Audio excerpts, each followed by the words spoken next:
उस सर्वशक्तिवान की छत्र छाया को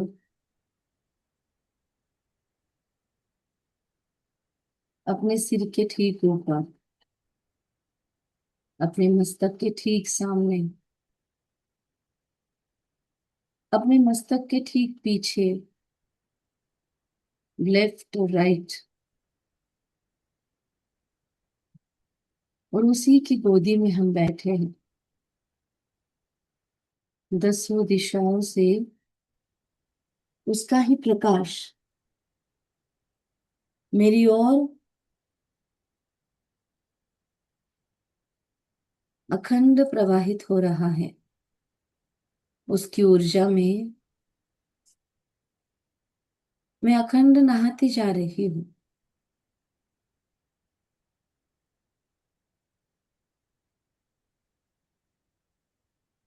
मैं निश्चय बुद्धि विजयंती आती हूँ।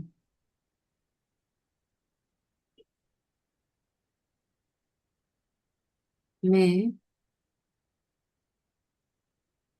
परमात्मा को 63 जन्म अपने किए हुए वायदे अनुसार हर कदम कदम पर उसकी श्रीमत पर चलती जा रही हूँ। मेरी लगन में और अधिक मगन अवस्था बनती जा रही है। अनलिमिटेड डेडिकेशन, परमात्मा के प्रति संपूर्ण समर्पण भावनाएं मुझ में बढ़ती जा रही है।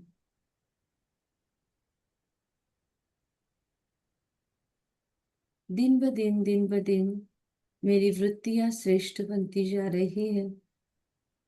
मेरी चाल चलन दिव्य बनती जा रही है और मैं स्वयं श्रेष्ठ बनती जा रही हूँ। मैं सत्यम शिवम सुंदरम की सच्ची सच्ची खुदाई खिदमतगार हूँ।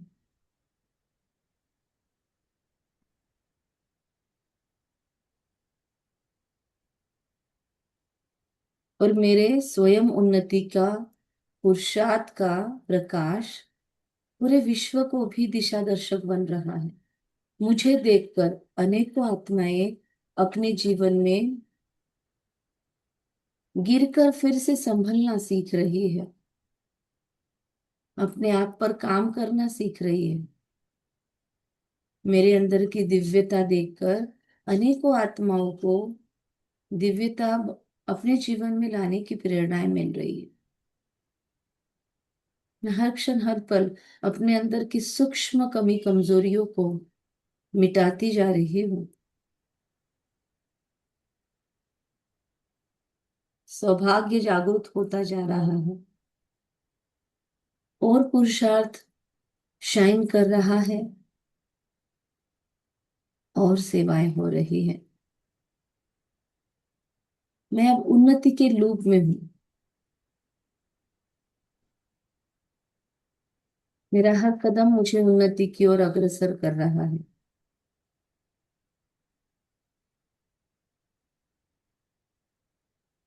मैं परमात्मा की दिल तक नशीन आत्मा, कर्मयोगी हूँ, नष्टो मोहा स्मृति स्वरूपी हूँ। विभिन्न स्वमानों से सजी धजी रहती हूँ। रचयिता की संतान, मैं मास्टर रचयिता हूँ। एक नामी एको नामी श्रीमती हूँ। मैं परमात्मा का राइट हैंड हूँ। मैं स्व परिवर्तक, सो विश्व परिवर्तक, विश्व कल्याणकारी हूँ।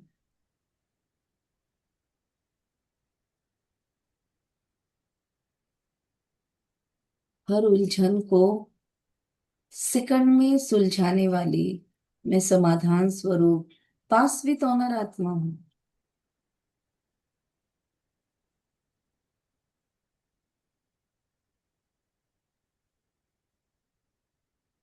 मेरे अंदर की खुशी का स्तर हर क्षण हर पल बढ़ता जा रहा है। दुखी अशांत आत्माओं को सुख देने के मैं निमित्त हूँ।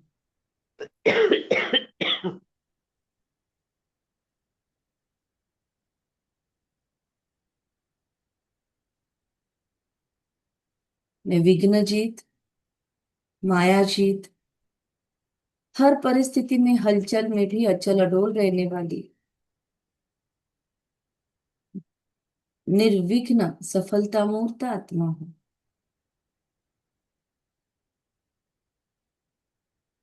नथिंग न्यू के पाठ को पक्का करने वाली नॉलेजफुल बनकर सदा अचल अडोल एक रस स्थिति का अनुभव करने वाली मैं स्वयं प्रिय, प्रभु प्रिय, विश्व प्रिय आत्मा हूँ। ओम शांति।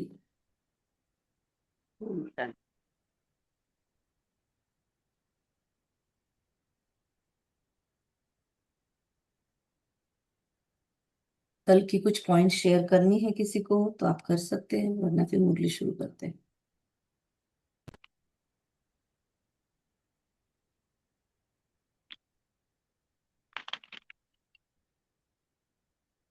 बगैर देखे कोई पॉइंट शेयर करना चाहता है, नोटबुक न देखते हुए कल की पॉइंट शेयर करना चाहता है कोई?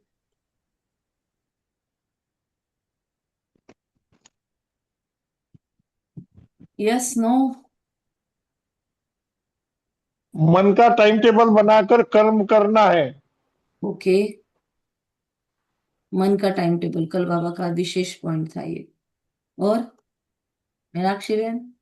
हाँ जी दीदी। कल बाबा ने मम्मा का एग्जाम्पल दिया था दो चीजों में कि मम्मा ने कैसे पुरुषार्थ किया था। हम्म। कभी अब नहीं कहा, हमेशा अब रहा। अब कब नहीं, अब। यस। हाँ, और तो बाबा ने कहा कि आपको विनाश की डेट बाबा कभी नहीं बताएंगे। क्या आपको हम्म अपने शरीर का विनाश का पता है कि शरीर का कब विनाश होगा? वो भी नहीं पता है ना। हम्म। तो विनाश मतलब कभी भी, हाँ, हाँ, राइट। हम विनाश का सोचें कि विनाश कब होगा और उसमें अलबेले हाँ, नहीं होना है। बस खुद के इसका सोचना है, विकर्म विनाश का। और फिर बाबा ने मन कल मन भगवत चार मन भूमिका। बुद्धि हाँ, बोलो तारा बहन। मन मन बुद्धि संस्कार स्वभाव, संस्कार अपना कहो, इसका क्या हाल है, ये अपने को चेक करने को कहा है। हम्म और फिर चेक करके कर्मेंद्रियों पर अटेंशन देते रहना है। यस। इंदिरा बहन?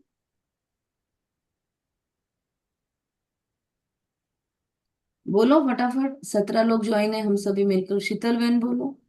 जी, कल बाबा ने अचानक एवर रेडी और बहुत काल के अभ्यास का भी पाठ पढ़ाया था। अचानक एवर रेडी बहुत काल। यस। और बोलो सभी, मधु बहन, मोनिका बहन, जिसको भी बोलना है। सरोज बहन, शुभ्रा बहन, शेयर करना है कल के पॉइंट। ओम शांति दीदी। ओम शांति बोलो इंदिरा बहन। स- सामान की सीट पर सेट होकर अचल अडोल रहना है। जी, अचल अडोल रहना है सुमान की सीट पर। ओके। ओम शांति। हाँ सोनी कल भाई। एक चीज और भी। क्या बोला शीतल बहन? अच्छा, मधु बहन बोलो। देवी ओम शांति। कल बाबा ने अशरीरीपन का अभ्यास के लिए जोर दिया था कि जैसे हम्म ब्रह्मा बाबा करते थे, रोज रात दरबार लगाते थे हम्म अशरीर अवस्था में रहकर, ऐसे ही हम्म हमें करना है। दिन भर में चेक करना है अपनी कर्म इंद्रियों की दरबार लगाकर। हम्म हमारे पास अब कोई संदेश ही नहीं है ना, बाबा के पास तो संदेशिया थी। तो बाबा संदेशियों को बार बार बोलते थे कि ये बाबा और वो वतन वाले बाबा में डिफरेंस देख के आओ। हम किसे पूछेंगे? तो हमारी संदेश हमारा चार्ट है, हमारी संदेश ही हमारा चार्ट है। हमें अपने चार्ट में से ही अपने आप को पूछना है कि मेरे चार्ट बता, वतन वाले मुझ में और यहाँ के मुझ में क्या डिफरेंस है। रोज अपने चार्ट को हम इस तरीके से भी बात कर सकते हैं, अपनी डायरी लेके पूछ सकते हैं, उस डायरी को अपना स्वरूप समझ सकते हैं कि मेरी डायरी बता, मुझ में और वतन वाले मुझ में क्या डिफरेंस है। तो हमारा चार्ट हमको बता सकता है। और सरोज बहन और बोलो। शांति। हाँ, बाबा ने कल कहा था कि अगर राजा बनो, मालिकपन का अनुभव करो, हम्म तभी मतलब सभी कर्म इंद्रियों को सुख अपने वही चार्ट रखेंगे, और कर्म इंद्रियों को अगर काबू में रखेंगे तो राजा बनेंगे, नौकर नहीं बनो। हम्म ओके। सोनी भाई कुछ कल बोलना बाबा ने चाहेंगे? हाँ बोलो। सर सर्व आकर्षणों से दूर रहने का है, सर्व ऐसी स्थिति आकर्षण से, हाँ, मुक्त। यस। शीतल बहन क्या बोल रहे कल थे? भी जी कल ये भी बताया था बाबा आवाज ने आवाज कि बढ़ाओ थोड़ा। हमारे बुलाने से। अच्छा, अभी आ रही है आवाज? हाँ बोलो बोलो। हेलो। हाँ बोलो। जी जी। क्लियर। तो कल बाबा ने ये भी बताया था कि आपके बुलाने से सर्वशक्तिमान परमात्मा भी हाजिर हो जाता है। तो जो शक्तियां है वो भी हमें यूज करनी आनी चाहिए। मालिक बनकर, राजा बनकर ऑर्डर करेंगे तो शक्तियां भी हाजिर हो जाएगी। सर्वशक्तिवान हाजिर होता है, तो क्या सर्वशक्ति हाजिर नहीं होगी? ये बाबा ने उपरोधक पूछा था कल। Very nice. ओम शांति। आज सुनते हैं 4 मई 2026 के परमात्मा पिता के अनमोल मधुर महावाक्य। मीठे बच्चे, मीठे बच्चे, निश्चय बुद्धि बनकर बाप की हर आज्ञा पर चलते रहो। आज्ञा पर चलने से ही श्रेष्ठ बनेंगे। निश्चय बुद्धि बन बाप की हर आज्ञा पर चलते रहो। आज्ञा पर चलने से ही श्रेष्ठ बनेंगे। प्रश्न, किन बच्चों को सच्चा सच्चा खुदाई खिदमतगार कहेंगे? उत्तर, जो राजाई पाने का पुरुषार्थ करते हैं, दूसरों को भी आप समान बनाते हैं, ऐसे ईश्वरीय सेवा पर लगने वाले बच्चे सच्चे सच्चे खुदाई खिदमतगार है। खुद का भी पुरुषार्थ ऊंचा, और दूसरों को भी फिर ऊंचाई पर ले जाने का पुरुषार्थ। उन्हें देखकर दूसरे भी सहयोगी बनते हैं। मतलब कोई ठाट से नहीं, रॉयल्टी से रहना है, लेकिन हमको अभी सेवाधारी के भावना से ही खुद को ढालना है। उन्हें देखकर दूसरे भी सहयोगी बनते हैं। ओम शांति। डबल ओम शांति। बाप दादा को सभी बोलेंगे, बाबा को डबल ओम शांति। डबल शांति। शांति। डबल ओम शांति। डबल ओम शांति। तुम जब यहाँ बैठते हो तो सबको कहना है कि शिव बाबा को याद करो। यह तो तुम जानते हो, शिव बाबा है। उनके मंदिर में भी जाते हैं। कोई भी नहीं जानते कि शिव बाबा कौन है, सिवाय हम बच्चों के। तो शिव बाबा को याद दिलाना है। यहाँ बैठे कईयों का बुद्धि कहाँ कहाँ भटकता रहेगा। इसीलिए तुम्हारा फर्ज है याद दिलाना। भाई और बहनों, बाप को याद करो। भाई और बहनों, बाप को याद करो। दूसरा, भाइयों, बाप को याद करो, ऐसे भी बोल सकते हैं हम। जैसे जैसे हमारी अवस्था देह भान से ऊपर उठकर देही अभिमानी, देही अभिमानी से अशरीरी, अशरीरी से आत्म अभिमानी में चलती जाएगी, वैसे हमारे शब्दों में भी बदलाव आते जाएंगे। तो भाई बहनों से फिर हम भाइयों पर भी शिफ्ट हो जाएंगे। जिस बाप से वर्षा मिलना है उसे याद करो। तुम अभी सच्चे भाई बहन हो। वह तो सिर्फ मेल फीमेल के कारण भाई बहन कह देते दुनिया में। लेक्चर्स भी ऐसे कहेंगे, क्या बोलेंगे, ब्रदर्स एंड सिस्टर्स। बहुत फेमस हुआ था स्वामी विवेकानंद जी जब गए थे शिकागो में कॉन्फ्रेंस में। तो उन्होंने my dear brothers and sister बोला था, तो बहुत तालियां बजी थी, क्योंकि जनरली लोग लेडीज एंड जेंटलमैन बोलते हैं। तो अपनत्व की फीलिंग आती है ब्रदर सिस्टर्स। तो वह है भाई बहन शरीर के नाते से। यहाँ वह बात नहीं। आत्माओं को समझाया जाता है कि अपने रचयिता बाप को याद करो, उससे वर्षा मिलना है। फर्क है ना, भाई बहन अक्षर तो कॉमन है। यहाँ बाप बच्चों को कहते हैं, मुझ बाप को याद करो। वह शिव बाबा है, रूहानी बाप। और प्रजापिता ब्रह्मा जिस्मानी बाप। तो बाप दादा कहते, बच्चे, बाप को याद करो और कहाँ भी बुद्धि न जाए। बुद्धि बहुत भटकती है। भक्ति मार्ग में भी ऐसे होता है। श्री कृष्ण के आगे व किसी भी देवता के आगे बैठते हैं, माला फेरते हैं, बुद्धि कहाँ कहाँ भागती रहती है। देवता कौन है, उन्हों को ये राजाई कैसे मिली, कब मिली, किसको पता नहीं है। सिख लोग जानते हैं। गुरु नानक ने सिख पंथ स्थापन किया, फिर उनके गुरु पोतरे चलते आते हैं, वो पुनर्जन्म में आते रहते हैं। ये बातें कोई नहीं जानते। सदैव थोड़ी गुरु नानक को याद करेंगे। अच्छा समझो, गुरु नानक को वा बुद्ध को वा कोई भी अपने धर्म स्थापक को याद करते हैं, परंतु किसी को यह पता है थोड़ी कि अभी यह कहाँ है।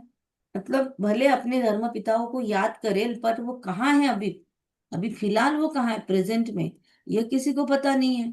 वो जो कह देते हैं ज्योति ज्योत समाया, जनरली अपने गुरुओं के लिए एक श्रद्धा भाव से वो बहुत हाई लेवल पे है, ये दिखाने के लिए ये वाक्य कॉमन में यूज किया जाता है कि ज्योति ज्योत समा गया, वाणी से परे चले गए या वैकुंठ में चले गए, ऐसे बोला जाता है। तो श्री कृष्ण हजीरा हजूर है, जिधर देखो कृष्ण ही कृष्ण है। एक तरफ क्या बोलेंगे, एकदम कॉन्ट्रास्ट बोलते थे ना, हम लोग भी बोलते थे ना ये सब, ज्योति ज्योत समाया, है ना। एक तो मतलब उसका अस्तित्व फिनिश हो गया, महाज्योति में मिक्स हो गया वो। दूसरा क्या बोलते हैं, उससे एकदम अपोजिट क्या बोलते हैं, महाज्योति में नहीं, कण कण में ही व्याप्त हो गया। तो जहां वहां वही वही वही दिख रहा है, ऐसे भी बोल देते हैं। श्री कृष्ण हाजिरा हजूर है, जिधर देखो कृष्ण ही कृष्ण है, राधे ही राधे है, ऐसे कहते रहते हैं। बाप बैठ समझाते हैं, तुम भारतवासी देवता थे, तुम्हारी सूरत मनुष्य की सीरत देवताओं की थी। देवताओं के चित्र तो है ना, चित्र न होते तो यह भी नहीं समझ, यह भी समझते। बाबा कहते चित्र प्रूफ के लिए है यहाँ पर। तो एक सेकंड। तो चित्र ना होते, तुम्हारी सूरत मनुष्य की, सीरत देवताओं की थी। देवताओं के चित्र तो है ना, सीरत मतलब कैरेक्टर हमारा, हमारी चाल चलन। तो देवताओं के चित्र तो है ना, अगर चित्र होते ही नहीं तो फिर हम बोलते कि जिसका चित्र नहीं है क्या प्रूफ है। लेकिन अगर चित्र है मतलब कभी ना कभी होकर गया है व्यक्ति यहाँ पर। तो राधे कृष्ण के साथ फिर लक्ष्मी नारायण का क्या संबंध है, ये बाबा ही आकर समझाते हैं। इसके पहले मुझे नहीं लगता हम में से किसी ने भी ऐसे विचार सागर मंथन भक्ति मार्ग में किया होगा कि राधे कृष्ण का और लक्ष्मी नारायण का कुछ डिफरेंस है, कुछ कनेक्शन है क्या, या लक्ष्मी नारायण का बचपन कैसे होगा। ऐसा मुझे नहीं लगता किसी ने सोचा होगा। हनुमान जी का बचपन क्या है, फिर उसके बाद में गणेश जी का सबको बचपन ही पता है, फिर बड़प्पन में क्या है। तो ऐसे शायद हम लोगों ने कभी विचार सागर मंथन किए नहीं होंगे, और उसके ऊपर कभी विचार करने का कार्य भी आया अगर माइंड में, तो बाबा की वजह से ही आया। बाबा ने ही इस तरीके से हमको लॉजिकली सोचना और भावनाओं को भी बैलेंस में रखकर सोचना सिखाया है। तो बाबा कहते हैं कि ये बाबा ही आकर समझाते हैं, तुम कोई को भी समझा सकते हो। यह तो निराकार परमात्मा पिता हमको समझाते हैं। वास्तव में निराकार तो सभी है, आत्मा निराकार है, फिर इस साकार द्वारा बोलती है। निराकार तो बोल न सके, हम समझा सकते हैं। हमारा बाबा सो तुम्हारा बाबा, शिव बाबा ज्ञान का सागर शांति का सागर है, बेहद का बाप है। उनको भी शरीर तो चाहिए ना। खुद कहते हैं, हम इस ब्रह्मा तन में आता हूँ तब तो इस ब्राह्मण धर्म की स्थापना हो। ब्रह्मा द्वारा रचना होती है ब्राह्मणों की, तो बाप ब्राह्मणों को ही समझाते हैं, दूसरे किसी को नहीं समझाते, बच्चों को ही समझाते हैं। ऐसे नहीं कि हम शिव बाबा के बच्चे हैं इसीलिए भगवान है, नहीं। बाप बाप है, बच्चे बच्चे है। मतलब हमारा भगवान पढ़ाने वाला टीचर बहुत ग्रेट है तो हम भी ग्रेट हो गए, ऐसा नहीं। बच्चे और बाप का लेवल हमेशा उसी जगह पे रहेगा। हाँ, जब बच्चा बड़ा हो तो वो बाप बन सकता है अपने बच्चों का, लेकिन कभी भी खुद का कोई भी बाप नहीं बन सकता। बाप छोटा बच्चा बड़ा होने के बाद खुद के बच्चों का बाप बन सकता है, पर वो फिर से खुद का बाप नहीं बन सकता। हमको पढ़ाने वाला मतलब उसको भी ग्रेटिट्यूड एक्सप्रेस करने के लिए कोई ना कोई दूसरा जरूर होगा लाइफ में। तो बच्चा पैदा करे तब बाप कहा जाए। इनको तो ब्रह्मा बाबा को तो ढेर बच्चे हैं ना, बच्चों को ही समझाते हैं। ब्रह्मा बाबा तो बछड़े वाल है। तो जो निश्चय कल कल और एक चीज थी ना ब्रह्मा बाबा के लिए फील करने की, कि अधिकार से हम कह सकते हैं मेरा बाबा मेरा ब्रह्मा बाबा, है ना, मीठा बाबा। तो जो निश्चय बुद्धि है, निश्चय बुद्धि बाप की आज्ञा पर चलेंगे, क्योंकि श्रीमत से ही श्रेष्ठ बन सकते हैं। अभी हम जानते हैं, क्या जानते हैं हम, कि हम उन देवताओं जैसे बन रहे हैं। जन्म जन्मांतर हम देवताओं की महिमा गाते आए हैं। ग्रुप के अंदर कोई लिंक डालेगा क्या, लिंक डालेंगे ग्रुप में और बोलेंगे हिंदी में लिख दो कि मुरली ज्वाइन कर सकते हैं इस लिंक पे, 6 से 7।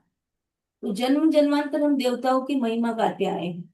अब हमको श्रीमत का ऐसा बनना है, राजा स्थापन होनी है।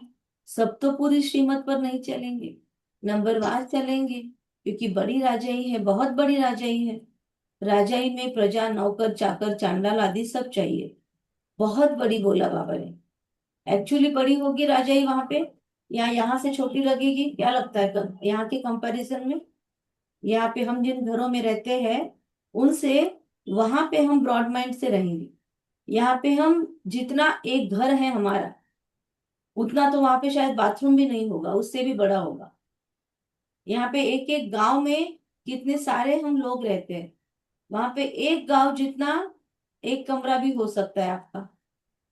कहते हैं जयपुर से लेकर दिल्ली तक, या जोधपुर से दिल्ली तक महल होगा एक।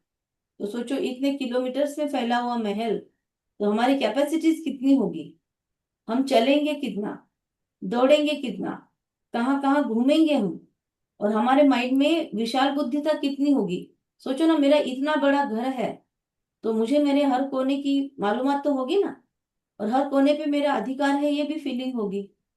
तो वहां पे ऑटोमेटिक हर चीज में बृहत्ता, ब्रॉडनेस ऑटोमेटिक आती है।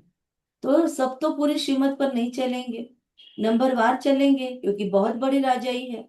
ये बहुत बड़ी शब्द मतलब मुरली में आया हुआ ना, एक एक शब्द हम इंपॉर्टेंस देकर सुन सकते हैं, एक एक शब्द। क्योंकि परमात्मा ने अपने डेली के मुरली में अगर उसको महत्व दिया है, तो उसका बहुत महत्व है अपने आप में। राजाई में प्रजा, नौकर, चाकर सब रहेंगे, चंडाल भी रहेंगे। ऐसे चलन वालों का भी साक्षात्कार होगा कि ये चंडाल की फैमिली में जाएंगे। कौन जाएंगे चंडाल की फैमिली में? एक तो बाप का बनकर भी जो विकर्म करते हैं, है ना, विकार नहीं छोड़ते, तो उनको बाबा चंडी माता बोलता है, या चंडाल भी बोलता है।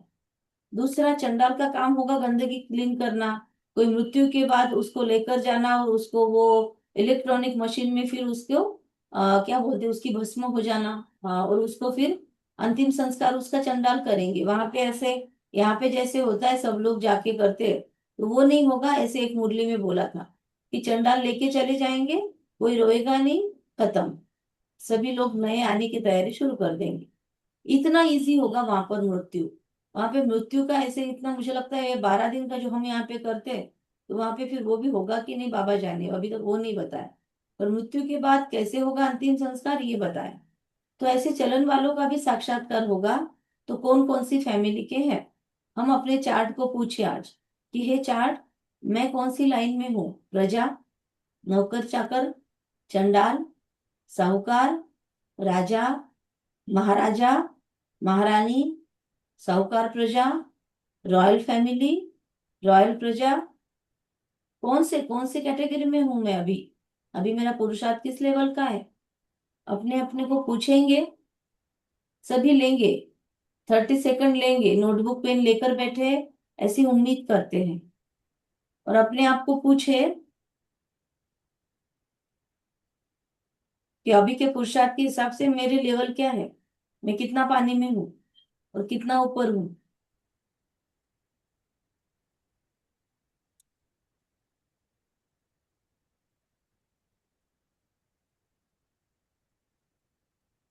और सतयुग में पहुंचेंगे भी या नहीं अभी तक के पुरुषार्थ के हिसाब से, या अभी त्रेता युग के एंड में है? त्रेता युग में क्योंकि फिर 33 करोड़ आ जाएंगे ना वहां प्रजा। सतयुग में 9 लाख से स्टार्टिंग होती है।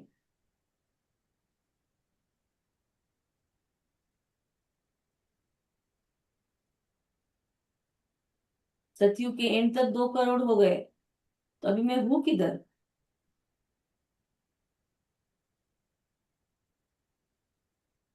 क्योंकि त्रेता के नीचे तो है नहीं, बाबा का बन गए तो सतयुग में एंट्री तो मिल गई। त्रेता के ऊपर तक कितना पहुंचे हमारे संस्कार? अभी भी बहुत युद्ध चल रही है, मतलब अभी हम त्रेता में ही है। हमको हर चीज के लिए स्ट्रगल करना पड़ रहा है, रिश्तों में, हर जगह। मतलब मैं त्रेता में हूँ। उसके सिवाय धनुष्य बाण नहीं होता था मेरे पास। जब हम एकदम रिलैक्स्ड, एकदम हाथ में मुरली लेकर, जैसे रिलैक्स इंसान मुरली बजाता है, कोई टेंशन नहीं, बस उंगलियां हिलाई और स्वर निकल रहे हैं, तो फिर समझना कि अभी मेरा पुरुषार्थ सतयुग जैसा है, मक्खन में से बाल निकालने जैसा। लेकिन बहुत ही मेहनत करनी पड़ रही है हर चीज के लिए। अमृत वेला से लेकर हर धारणा के लिए, तो मतलब अभी भी हाथ में धनुष्य बाण है, मैं भी त्रेता में ही हूँ। तो हमने अपना अपना चेकिंग कर लिया होगा और पसंद नहीं आया होगा अभी का खुद का प्रेजेंस, तो फिर उस पे काम करना जरूरी है। तो इमिडिएटली अब मुझे आज पूरे दिन भर में उसके लिए क्या करना है, आज थोड़ा सा कल से बेटर कैसे बनूं मैं, और थोड़ा सा अपनी सीढ़ी आगे कैसे चढ़ूं मैं। तो ऐसी चलन वालों को साक्षात्कार भी होगा। ये चंडाल की फैमिली में जाएंगे, चंडाल एक तो नहीं होगा, उनकी भी फैमिली होगी। देखो आज फैमिली की बात चल रही है, चंडालों की भी यूनियन होती है, सब आपस में मिलते हैं, स्ट्राइक आदि करे तो सब काम छोड़ दे। सतयुग में ऐसी बातें, स्ट्राइक आदि होना, ये धरनी क्या बोलते, धरना धरना देना, फिर ये सारी चीजें वहां पे नहीं होगी। तुम्हारा एक चित्र भी है जिस पर तुम पूछते हो कि क्या बनना चाहते हो, कौन सा चित्र है ऐसा? बैरिस्टर बनेंगे, देवता बनेंगे, ऐसा एक चित्र है, बाबा बोलता है। याद, किसी को याद है तो बताना। बाबा बोलता है ऐसा तुम्हारा चित्र है, क्या बनना है, बनोगे देवता बनोगे, बैरिस्टर बनोगे, ऐसा उससे पूछते हैं। तो तुम्हारी सारी राजधानी स्थापन हो रही है, कम थोड़ी है। बेहद का बाप बेहद की बातें बैठकर समझाता है, अनलिमिटेड फादर अनलिमिटेड बातें समझाता है। ये बुद्धि में बैठ जाना चाहिए। हम भविष्य के लिए पुरुषार्थ कर ऊंच पद पाएंगे, श्रीमत पर श्रेष्ठ से श्रेष्ठ राजाई पद पाएंगे, और फिर दूसरों को जब आप समान बनाए तब कहा जाए खुदाई खिदमतगार। किसका कुछ भी छिपा नहीं रह सकता, आगे चल सबको मालूम पड़ेगा। इसको ही ज्ञान का प्रकाश कहा जाता है, रोशनी मिल जाती है, मनुष्य को कुछ भी पता नहीं है। बॉम्ब्स भी अंदर बनाते रहते हैं, कोई भी चीज रखने के लिए पूजा करने के लिए थोड़ी बनाई है ना, बनाया है तो उपयोग जरूर करेंगे। पहले पहले तलवार से लड़ाई चलती है, फिर बंदूक बनाई काम में लाने के लिए, रखने के लिए नहीं। समझते भी है इससे मौत होगा, ट्रायल तो की है। हिरोशिमा नागासाकी में एक बॉम्ब से कितने मरे थे, उसके बाद देखो फिर कितनी उन्नति की है। मतलब बॉम्ब आदि बनाने में रिफाइननेस कितनी आई है, कितने ढेर मकान बनाए हैं। अब ऐसा विनाश होगा, अंडरलाइन पॉइंट, अब ऐसा विनाश होगा जो हॉस्पिटल में पड़े रहे, हॉस्पिटल आदि तो रहेंगे ही नहीं, इसीलिए अर्थक्वेक आदि इकट्ठा होगी। अंडरलाइन पॉइंट है, थोड़ा इस पे हम सोचेंगे कि ऐसा विनाश होगा, मतलब कि हिलडुल नहीं पा रहे, हॉस्पिटल में ही पड़े रहे, इतने हतप्रभ होकर बैठ जाएंगे। लेकिन हॉस्पिटल में पड़े रहे तो हॉस्पिटल ही नहीं बचेंगे, फिर हॉस्पिटल ही नहीं बचे तो फिर आपका इलाज कहाँ होगा? तो बाबा बोल रहे इसीलिए इलाज भी नहीं रहेगा, त्राही त्राही आत्मा करती रहेगी, उससे अच्छा है उसको मुक्ति मिल जाए शरीर से। तो इसीलिए अर्थक्वेक आदि होगी कि एक तरफ इधर से भी खत्म और फिर दूसरी तरफ बॉडी का भी अंतिम संस्कार आसानी से हो जाए। तो कुदरती आपदाओं को कोई रोक नहीं सकता, कहते भी है ये सब ईश्वर के हाथ में है।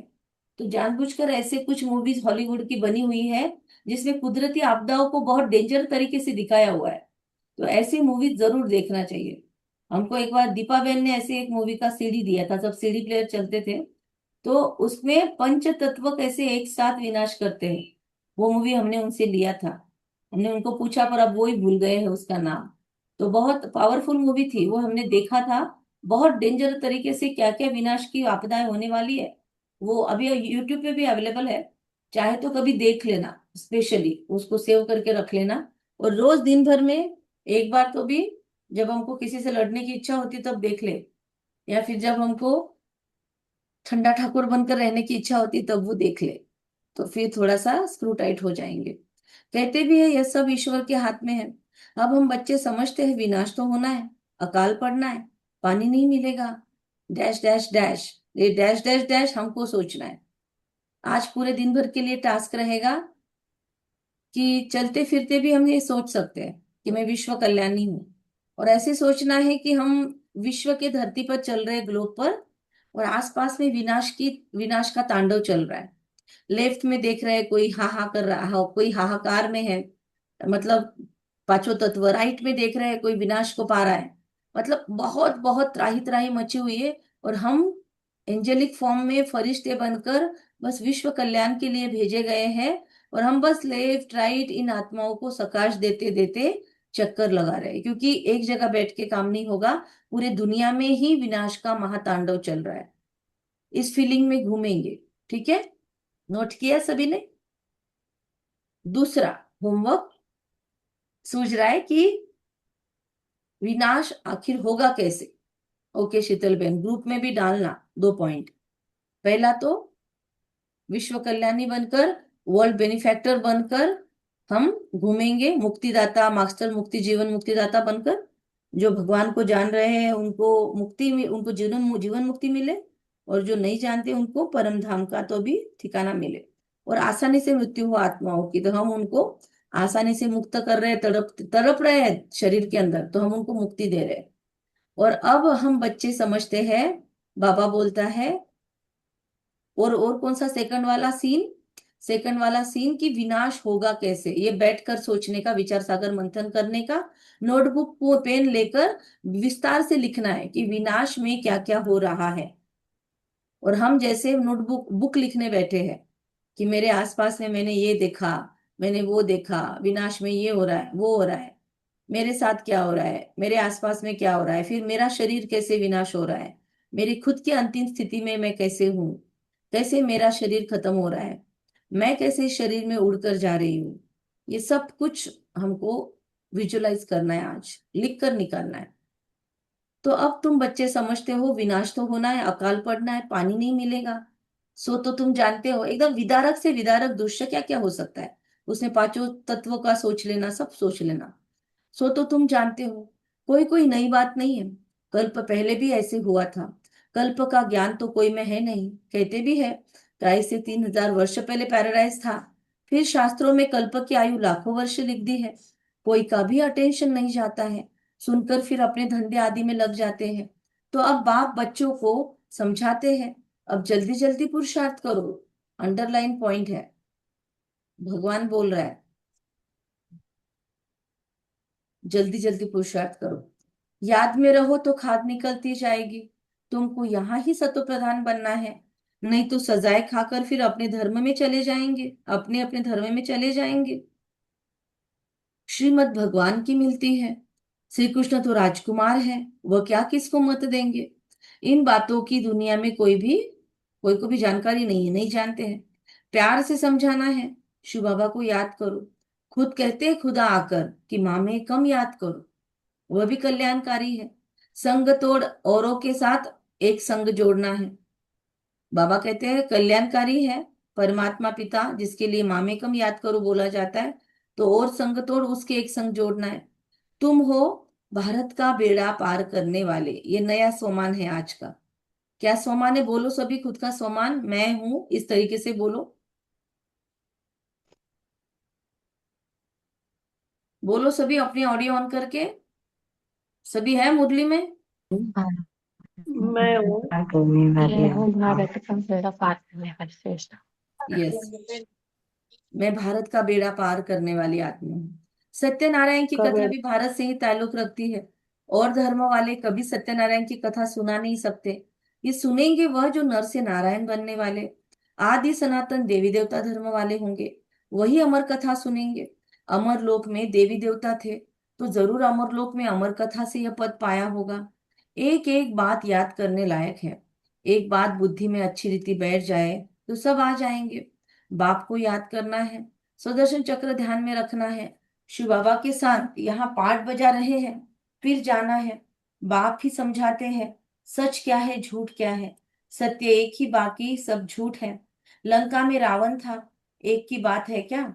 सतयुग त्रेता में ऐसी बात होती नहीं, सारी मनुष्य की दुनिया लंका है, यह है ही रावण का राज्य। ये सारी रावण की लंका में हम बैठे हैं, सब सीताएं एक राम को याद करती है, तो आसपास में राक्षस ही दिखेंगे ना, रावण की लंका में बैठे हैं तो सब भक्तियां सजनियां एक भगवान साजन को याद करती है, क्योंकि रावण राज्य है। लेकिन हमारे पास क्या है? भले आसपास में रावण की राक्षसियां है इस शोक वाटिका में, लेकिन हमारे पास एक नामी एको नामी, मेरा तो एक बाबा दूसरा न कोई, ये तिनका है हम सीताओं के हाथ में, जिससे हम सजनियां एक भगवान साजन को याद करती है। तो सन्यासी इन बातों को समझ न सके। सब दुखी शोक वाटिका में है। शोक वाटिका के है कलयुग, अशोक वाटिका है सतयुग। यहाँ तो कदम कदम पर शोक है, दुख है। हमको बाबा अशोक अशोक स्वर्ग में ले जाते हैं। अशोक शोक, दुनिया में ना वो अशोक वाटिका बोलते रावण की, पर अशोक का मीनिंग होता है शोक नहीं है जहां पर। तो बाबा बोलता है उसकी शोक वाटिका है, और हमको बाबा ने अशोक स्वर्ग में ले जाने के लिए का जिम्मा लिया है। तो यहाँ तो मनुष्य कितना शोक करते हैं। कोई मर जाता है तो जैसे पागल हो जाते हैं। स्वर्ग में तो यह सब बातें मतलब रोते रहते हैं ना।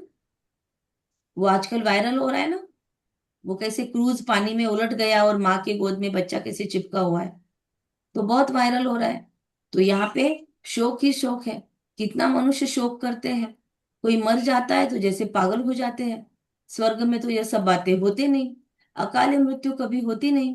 जो स्त्री विधवा बने या माँ के सामने बच्चा चला जाए, ऐसा होता नहीं। वहां तो समय पर एक चोला छोड़ जाकर दूसरा लेते हैं।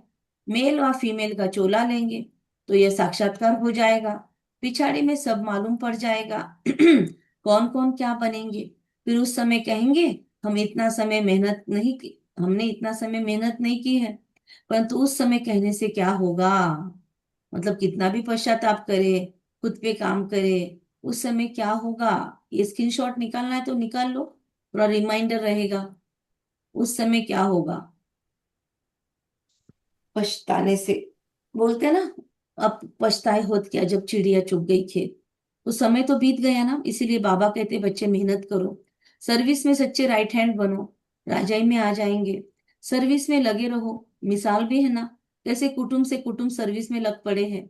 कुटुंब ने कर्म अच्छे किए कि कहेंगे इस कुटुंब ने कर्म अच्छे किए हुए हैं, जो सब ईश्वरीय सर्विस में लग गए हैं। तो भाग्यवान है जिस घर की सभी आत्माएं सेवा में लग गए हैं। वो सभी आत्माओं ने कुछ विशेष कर्म इकट्ठा किए हैं, जो परमात्मा के नाम पर इकट्ठा हुए हैं। बहुत परिवार ऐसे भी है आपस में नहीं बनती, लेकिन सेवा के नाम पर सब इकट्ठे रहते हैं। ऐसे परिवार है दुनिया में। तो ऐसे लेकिन सिलेक्टेड कुटुंब है। तो माँ बाप बच्चे यह तो अच्छा है ना, सर्विस पिछाड़ी चक्र लगाते रहते हैं। हम बच्चों को बहुत उल्लास होना चाहिए। कैसे मनुष्य को रास्ता बताए जो उन्हों की आत्मा खुश हो। कितनों को रास्ता बताते हैं। ये तुमने प्रजा बनाई है, बीज बोया है। जमते जाम, ये सिंधी शब्द है, जमते जाम। कविता बन है क्या हमारे आज? आज कविता बन नहीं है। जमते जाम, जन्मते ही राजा तो कोई होता नहीं है। मतलब बोलते ना गोल्डन स्पून इन माउथ। तो जमते जाम तो कोई होता नहीं है, फिर कैसे राजा बनता है कोई। बाबा बोलता है जन्मते ही कोई राजा नहीं होता, फिर कैसे होता है। पहले प्रजा के अधिकारी होते हैं, मतलब पहले प्रजा उनको चाहने लगती है। पहले वो प्रजा के लिए कुछ करते हैं, फिर उनको प्रजा सिर माथे पकड़ के राजा बनाती है। ऐसे क्या बोलते हैं, हेरिटेंस में मिलने वाला, वर्षे में मिलने वाला राज्य अलग, लेकिन खुद के पुरुषार्थ से राजा बनना वो डिफरेंट है। तो पहले प्रजा का दिल जीतना होगा।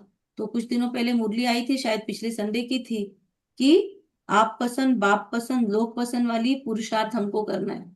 तो तुमको सर्विस पर देख औरों को भी उमंग होगा, पुरुषार्थ से क्या बन जाते हैं।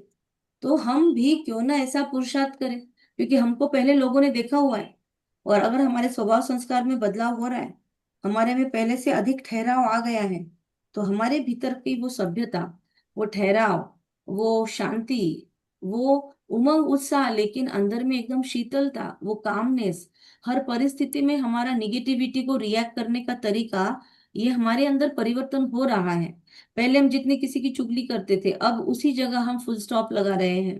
पहले हम दूसरे के बारे में कुछ बोलते थे, और अब उस जगह पे हम एक्सेप्टेंस मोड में आ गए कि ये मेरे कर्म थे जो मैं फिनिश कर रही हूँ। तो ये देखकर लोगों को भी एहसास होगा, उमंग होगा। हम भी क्यों ना ऐसा पुरुषार्थ करें। नहीं तो फिर कल्प ऐसा हाल होगा। अंडरलाइन पॉइंट है, अभी नहीं तो कभी नहीं। तो बहुत आएंगे, पछताएंगे, ये दोनों चीजें होगी। उस समय जैसा दुख मनुष्य सारी आयु में कभी नहीं देखते।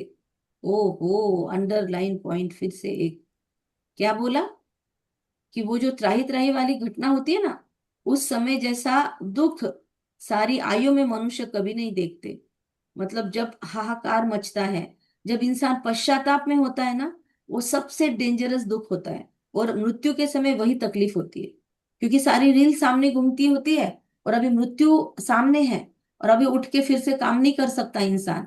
और लोगों को तो पता ही नहीं ना कि इसके बाद में वापिस जन्म लेंगे। लोगों को लगता है कितना करने के बाद ये मानव जन्म मिला था और इसमें ये कर लिया, तो लोग बहुत तकलीफ में मरते हैं फिर।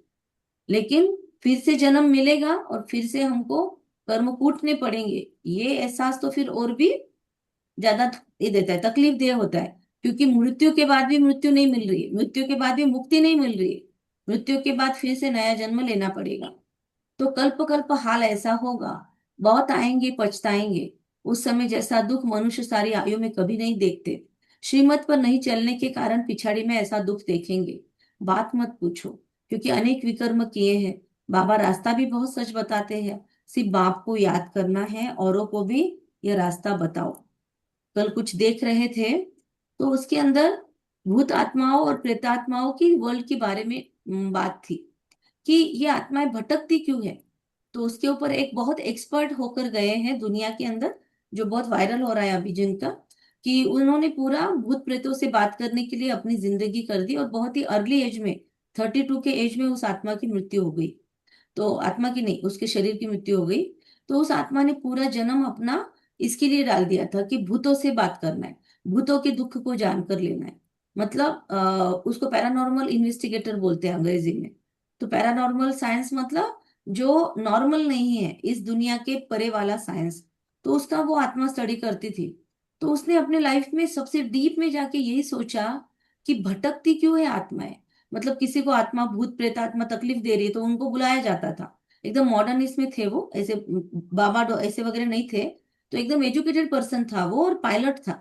और पायलट होने के बाद उनको ये हेल्प मिली थी अपने जीवन में कि उनका प्लेन क्रैश होते होते एक दूसरे मतलब मृत पायलट ने, उसकी आत्मा ने उनको मदद की। तो उनके ऐसा अपने स्टेटमेंट में लिखने की वजह से उनकी नौकरी चली गई। लेकिन बाद में उन्होंने अपना पूरा जीवन ही इस चीज के लिए दे दिया। तो उन्होंने अपने लाइफ में इसी चीज पे इन्वेस्टिगेट किया कि आत्माएं भटकती तो भटकती क्यों है। मतलब मृत्यु हो गई ना तुम्हारी, तो फिर मृत्यु के बाद आप शांति में क्यों नहीं चले जाते, मृत्यु के बाद सुकून क्यों नहीं रहता है, इंसान भटकते क्यों है। तो जवाब यही मिला कि वो आत्मा की खुद की चॉइस है। वो आत्मा अपने आप को निकालना नहीं चाहती, वो अपने आप को हुक रखना चाहती है। वो कोई ना कोई अपनी चीजों को अधूरा रख के यहाँ पे चली जाती है, तब वो भटकती है।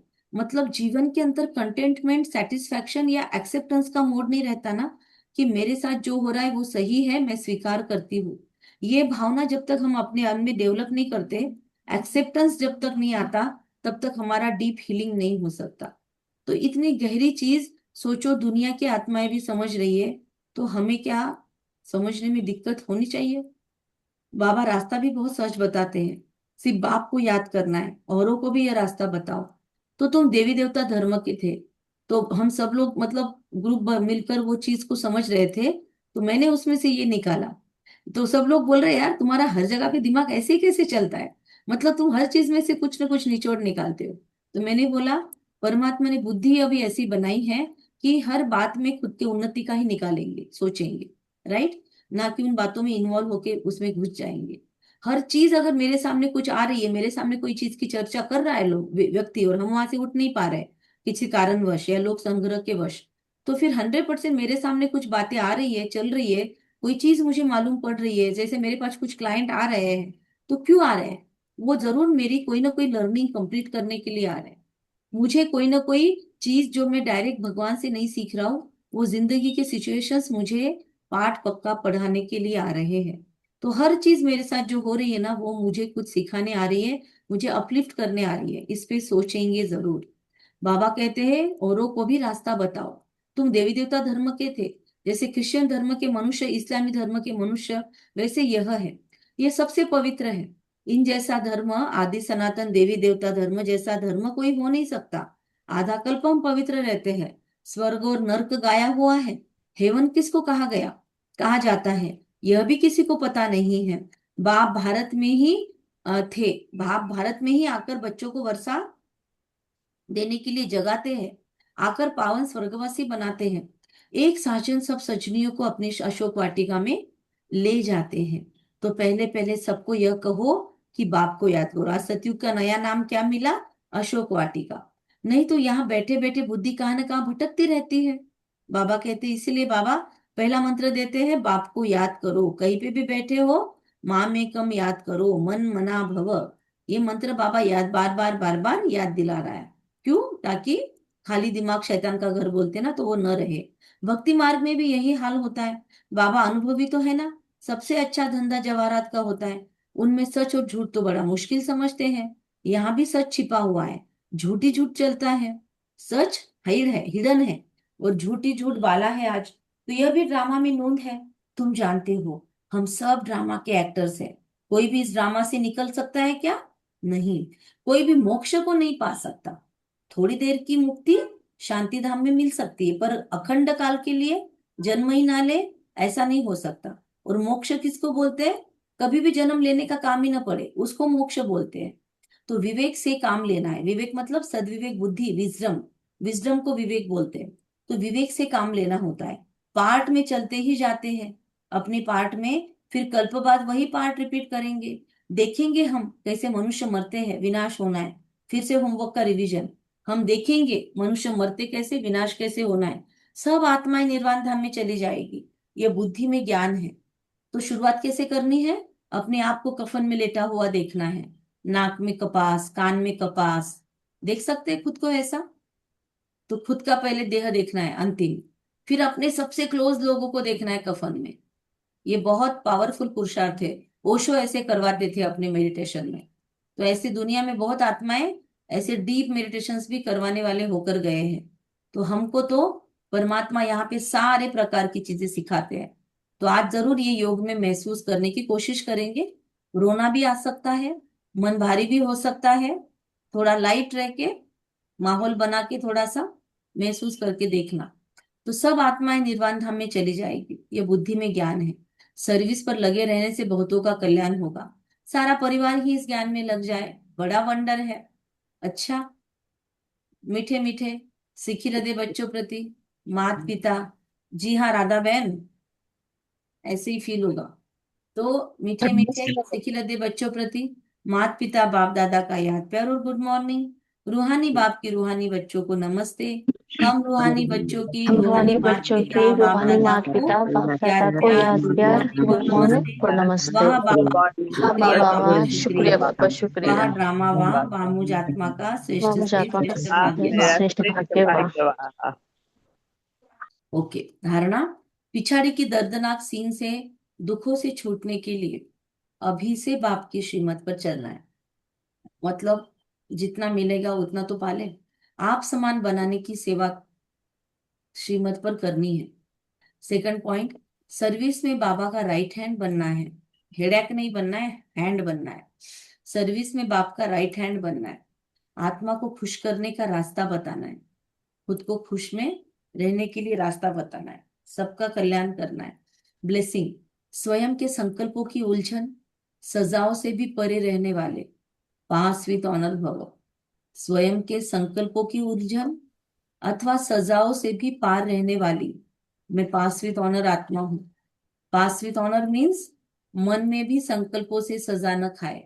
धर्मराज की सजाओं की बात तो पीछे है, अपने संकल्पों भी उलझन, सजाओं से परे रहना, ये पास विद ऑनर होने वालों की निशानी है।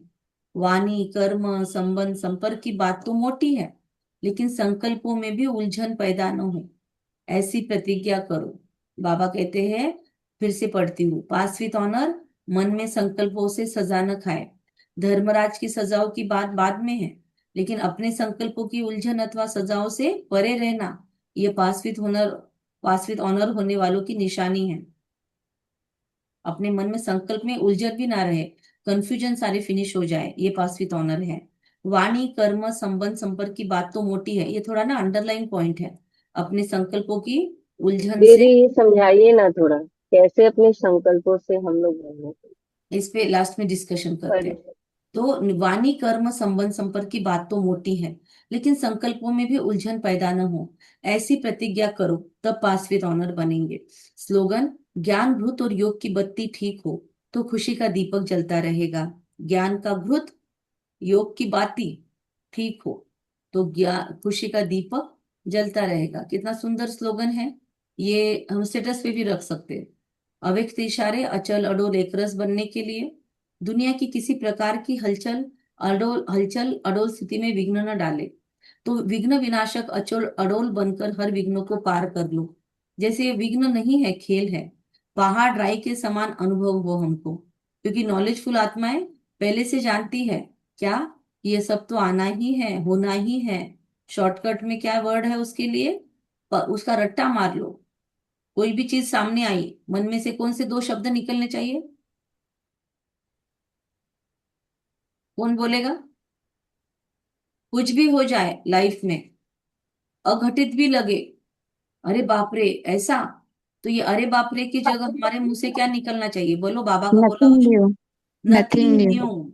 लिख लो सभी अपने पास, नथिंग न्यू। कोई भी चीज मेरे लिए नई नहीं है जो आश्चर्य खाऊं मैं। बाप रे, ओ माय गॉड, ये हमारे शब्द ही नहीं होने चाहिए। ओएमजी वगैरह हमारे शब्द ही नहीं होने चाहिए। ओ माय गॉड, बाप रे, अरे बाप रे, हे भगवान। बाबा ने एक बार बोला था मुरली में, हमें याद नहीं आ रहा है, वो मुरली वापस आई नहीं अब तक, कि हे भगवान, माय गॉड, अरे बाप रे। ये ऐसे हमारे अंदर से आह भी नहीं निकलने चाहिए। हमारे अंदर से कुछ भी हो जाए, हम बहुत ही कॉन्शियसली हर चीज को देख पाए, उलझन सारी फिनिश हो जाए। तो इस पे बात करें सभी, अपने अपने पॉइंट सुना सकते हो सभी। और फिर इस पे भी बात करो, ये जो पॉइंट पे डिस्कशन बोला शुभ्रा बहन ने, कि अपने संकल्पों की उलझन अथवा सजाओं से परे रहना पास विद ऑनर होने की निशानी है। इस पे आपका क्या चिंतन चलता है, सभी लोग बताओ। ये एक एक्चुअली चेक चेक पॉइंट है। क्या मैं पास विद ऑनर होंगी नेक्स्ट जन्म में, उसका चेक पॉइंट है।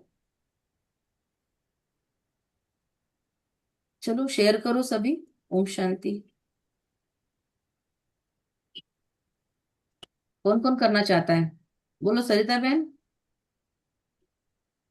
मैं अभी अभी अभी ज्वाइन हो गया हाँ, आज आज। आप दिखे नहीं। ठीक है, क्यों लेट हो हम्म। गई आपको आज? तबीयत अच्छी है? हाँ ठीक है।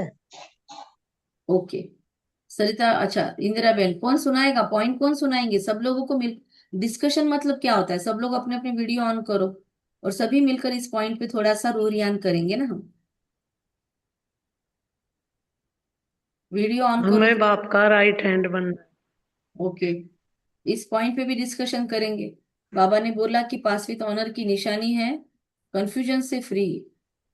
क्या क्या दिमाग में आ रहा है, बोलो सभी। शुभ्रा बहन आप ही बताओ। दीदी उसके बाद जो अ, बाबा ने बोला है आगे, योग की शक्ति के द्वारा, और एक था, दो पॉइंट था, एक योग बोला है भगवान ने तब में, और एक क्या, वाणी वो चीज कर्म रहने से। संबंध संपर्क की बात तो मोटी है, लेकिन बाबा ने बोला संकल्पों में भी उलझन न पैदा हो। वाणी में हाँ कंफ्यूजन उसके होना, बाद कर्मों में कंफ्यूज होना, संबंध संपर्क में करूं नहीं करूं, ये सारी बातें बात की है। उसके पहले थॉट में ही हमको क्लैरिटी होनी चाहिए। तो बाबा ने बोला उसको बोलते हैं पासवित ऑनर। बोलो बोलो सभी। वो चीज डेवलप कैसे करें। डेवलप कैसे करें, चलो, ये बहुत अच्छा पॉइंट निकाला। ये उलझन से मुक्त होने का सबसे सहज तरीका, स्थूल भी और सूक्ष्म भी, दोनों पे चर्चा करेंगे। चर्चा करनी है कि नहीं करनी है, या बस खत्म कर दे, 7 बज गए हैं। चलिए। करनी है थोड़ी चर्चा। हाँ। तो कौन करेगा, मैं अकेली? नहीं, हम सब मिलके करेंगे। हाँ, तो सभी अपने अपने पॉइंट सुनाओ, सभी विचार ओम विमर्श करो शांति यहाँ पे। दीदी। बोलो मैं ये क्या बोल रही थी, बोलो। जैसे कल बाबा ने बोला था ना कि जो निमित्त बनी हुई आत्मा डायरेक्शन देती हैं, हम्म। तो उस समय हमारी अक्सर बुद्धि चल चल जाती है, तो वो बुद्धि नहीं चलनी चाहिए ना। उनको बोलना है कि हम हाँ, बड़ों सारे की को राय में समझेंगे। कंफ्यूज नहीं होने के लिए बोला था बाबा ने, हम्म। कि बड़े अगर बोलते हैं, हमको कुछ राय देते हैं, तो उसमें फिर हमको दूसरी राय नहीं निकालनी, मतलब उस पे मान्यता हमारी होनी चाहिए कि ओके चलो इन्होंने बोला है तो करके तो देखते हैं, एटलीस्ट बड़ों की तो आज्ञा तो पालन हो वो, जाए। जैसे आज बाबा ने बोला पास विद ऑनर, हम छोटी छोटी चीज में चेक कर सकते हैं कि अगर थोड़ा सा भी क्वेश्चन आया या थोड़ा सा भी उलझन हुई, सबसे पहले संकल्पों से स्टार्ट होती है। तो फिर हम कहाँ पे जाने लायक हैं, पास विद ऑनर होने लायक हैं या थोड़ा भी मार्जिन है, ऐसे करके। तो नहीं, शुभ्रा बहन का प्रश्न था कि फिर करे कैसे, वो स्टेज लाए कैसे। अभी विचार विमर्श हो गया, प्रॉब्लम है पता चल गया, हमको अभी सॉल्यूशन पे काम करना है। तो वो कंफ्यूजन से परे वाली स्टेट आए कैसे? तो मुझे तो ऐसा टच हो रहा तो है कि फिर जो मुझको समझ में आता है वो तो ये है कि जितना हम मुरली के पॉइंट में रमण करते रहेंगे तो वो मुरली का पॉइंट तुरंत ध्यान में आएगा, और हम्म, जितना जितना ध्यान में आता जाएगा उतना उतना हमारा उस संकल्पों की उलझन खत्म होती जाएगी। अच्छा, मतलब ज्ञान को अस्त्र शस्त्र बनाकर हमें यूज करना है, ऐसे आप बोल रहे हो कि ज्ञान को फिर फील करना, याद करना, और याद 10 बातें याद आएगी, एक तो भी हम करेंगे एटलीस्ट। तो ये एक चीज है। हमें ऐसा फील हो रहा है कि ब्रह्मा बाबा ने इस वक्त क्या किया होगा। फॉलो मदर फादर बोलते हैं ना, शिव बाबा। तो इस टाइम पे मम्मा क्या करती थी, मम्मा पे मेरे जैसी सिचुएशन होती थी तो, और इस टाइम पे ब्रह्मा बाबा क्या करता था मेरे जैसी सिचुएशन होती थी तो तो बहुत बार हमारे अंदर उसके प्रति प्रश्न आता है कि उनकी अवस्था कितनी हाई थी, मेरी नहीं है ना, तो फिर मैं कैसे करूं? ये अब कॉन्ट्रडिक्टरी जैसे थॉट दीदी, आता है तो हमको रोक देता है। मतलब हमें जिसपे जिससे प्यार होता है, जिसपे निश्चय होता है, हमें कोई क्वेश्चन उठता ही नहीं है फिर। हम्म। जैसे मम्मा का एक हलवे वाला है कि बाबा ने कहा था पार्टी चली भी गई, उनको बोला भी जा रहा है मम्मा को कि पार्टी चली गई, अब किसके लिए हलवा बना रहे, पर उन्होंने करेक्ट। ये था कि बना, कहा किसने है तो मैं तो बना रही हूँ। यस, बोला किसने है? अभी सपोज हमारी लाइफ में कुछ सिचुएशन है और सहन ही नहीं हो रहा है, लोग बहुत ही गलत ट्रीट कर रहे हैं हमको, हम बहुत राइट है अपनी जगह पे, पर लोगों का मिसबिहेवियर रुक ही नहीं रहा है। मतलब फिजिकल नहीं हो रहा है कुछ भी, पर मेंटली की बात है ये। अगर फिजिकल अब्यूज हो रहा है तो फिर वहां से निकल जाओ, उस सिचुएशन से निकल जाओ, वहां से किनारा कर लो। लेकिन इमोशनली अब्यूज हो रहा है ना आपका कहीं पे, नार्सिस्ट लोग हैं आपके आसपास में, नार्सिज्म बहुत आजकल चल रहा है, फेमस हो रहा है शब्द। नार्सिज्म मतलब जहाँ पे लोग अपनी ही चलाते हैं, हिटलरवादी होते हैं, हिटलर जैसे, कि वो आपको खुद के अंदर में दबाने की कोशिश करते हैं, और ये चल रहा है अभी। तो ऐसे सिचुएशन में जहाँ इमोशनल अब्यूज हो रहा है, तो वहां पे मैं कितना सहन कर सकती हूँ? क्या मैं अपनी मैक्सिमम सहन शक्ति लगा रही हूँ? अगर मेरी मैक्सिमम सहन शक्ति नहीं लग रही है, कम क्यों लग रही है? मैंने कहाँ पे खुद को थोड़ा सा, खुद की बाउंड्रीज को एक्सपांड करने से रोक के रखा है कि मेरे में इतनी सहन शक्ति है पर मैं उतना नहीं करूंगी, मैं इतना ही करूंगी, ऐसे मैंने खुद को लिमिट दे के रखी है। तो क्यों दे के रखी है? मेरी सहन शक्ति क्या और बढ़ा सकती हूँ मैं? और मैं सहन कर रही हूँ तो कर किसके लिए रही हूँ? मैं किस पे ऊपर उपकार तो नहीं कर रही हूँ। अगर मैं कर भी रही हूँ तो मैंने बाबा का बोला हुआ फॉलो करने की कोशिश चल रही है, इसलिए मैंने ये ठाना है कि चलो मैं थोड़ा और टॉलरेट करके देखती हूँ, मैं थोड़ा और सहन करके देखती हूँ। इन आत्माओं ने जो भी बोला, इग्नोर करके देखती हूँ। इन आत्माओं ने मुझे कुछ बोला है। जनरली प्रॉब्लम लाइफ में यही आता है, जब सामने वाला आप सही होके भी आपको गलत प्रूव करने की कोशिश करता है। आप बहुत कुछ अच्छा कर रहे हो, लोग क्रेडिट लेके निकल जा रहे हैं, ऐसी चीजें ही लाइफ में होती है ना, और इससे ज्यादा नहीं होता। या फिर आप उनको बहुत ही ढंग से ट्रीट कर रहे हो पर सामने वाला ट्रीट नहीं कर रहा है। तो एक तो वहां से निकलने का जो है, तो पहले बाबा को पूछना है। अगर बहुत ही डेंजर वाली सिचुएशन में आप हो और आपका वहां पे क्या बोलते हैं, बहुत ही एनर्जी वेस्ट हो रही है और आपके पास दूसरे ऑप्शंस है, तो फिर चूज अनदर ऑप्शन। लेकिन ऑप्शंस नहीं है आपके पास, क्योंकि फाइनेंशियल, फिजिकल, हर प्रकार की हेल्थ हमको देखनी है। तो अगर वो नहीं है वहां पर, तो वहां पे हमको चेक करना है कि क्या मैंने अपना मैक्सिमम लगा दिया है। मेरा जो गुण यहाँ पर जरूरी है, कई सहन शक्ति होती है, कई साक्षीपन की स्थिति होती है, बच्चे घर में अजीब बिहेव कर रहे हैं और वो सुन नहीं रहे, हमको पता है सोल्यूशन क्या है, हम उनको बता रहे हैं और वो सुन नहीं रहे, तो वहां पे कौन सी अवस्था लानी है? वहां पे साक्षी बनना होगा। खुद के लाइफ में कुछ चल रहा है तो सहन कितना कर रही हूँ, या भाग रही हूँ सहन शक्ति से, तो कितना कर पा रही हूँ? और ज्यादा मन की उलझनों को फिनिश करने का और एक सबसे बेहतर उपाय, कि मेरा रोज का सोमान लेखन, कुछ स्थूल चीजों में, स्थूल में भी कुछ मेरा पुरुषार्थ चल रहा है क्या? जैसे अभी हम लोगों ने डिसाइड किया कि 1000 कदम चलते चलते ये फील करना, फिर हर वक्त पानी चार्ज करना, फूड चार्ज करना, अपने घर में बाबा की किरणें फैलाना, जैसे सूरज भाई बताते हैं कि घर में 12 बार हमको निराकारी अवस्था, 12 बार फरिश्ता स्वरूप की अवस्था, फिर घर में जितनी बार भी वो करते हैं तो फील करेंगे निराकारी अवस्था में जाएंगे, तो बाबा की किरणें पूरे घर में हर एक व्यक्ति पर पड़ रही है। तो क्या ये पुरुषार्थ में कर रही हूँ क्या? ये सारी चीजें हम चेक कर सकते हैं। ये सभी आसान तरीके हैं उलझनों से फ्री होने के और बाबा से कनेक्टिविटी बनने के। और सबसे आसान तरीका, और सबसे आसान तरीका, जो बाबा ने पिछले महीने में बहुत बार बोला था, कौन सा याद है? हमको कुछ नहीं बन रहा है, हमको सूझ ही नहीं रहा है करना क्या है, उलझन कंफ्यूजन दूर कैसे करे? तो बहुत लोग चिट्ठियां डालते हैं, बहुत लोग कॉइन फेंकते हैं। सबसे आसान तरीका किसको याद है? मेरे बाबा, प्यारे बाबा, प्यारे मीठे बाबा, बाबा, मेरे साथी, मेरे आ मददगार, जाओ, मेरे साथी आ मेरी जाओ मदद करो। और मेरी ये तो मदद पांच करो। वाक्य बोल सकते हैं ना आसानी से। बस ये 5 वाक्य बोल दो, उलझन ऑटोमेटिक फिनिश हो जाएगी। और कोई है, किसी के मन में कोई थॉट है तो बोलो।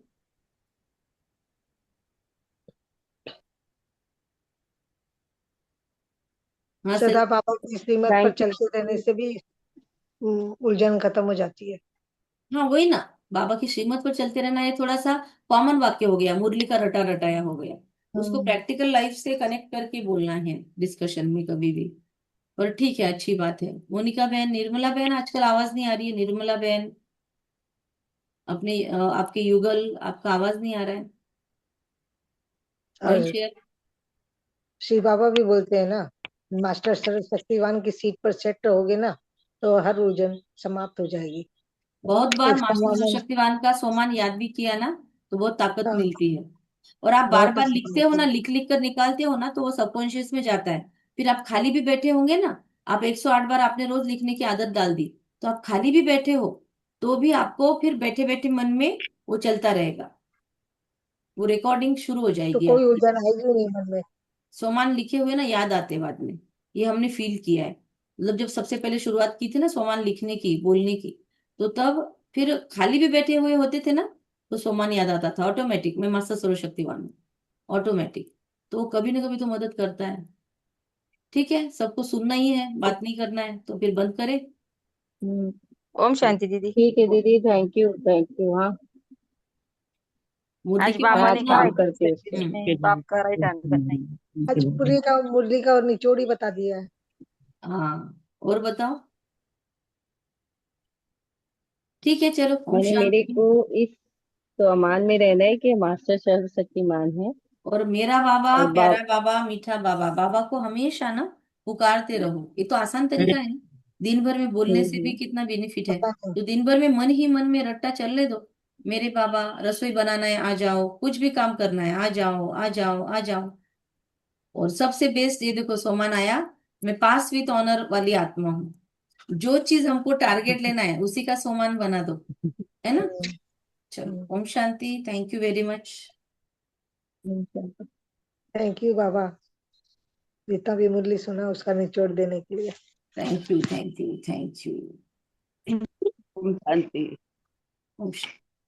ओम शांति दीदी। आज की रिकॉर्डिंग डाल देंगे।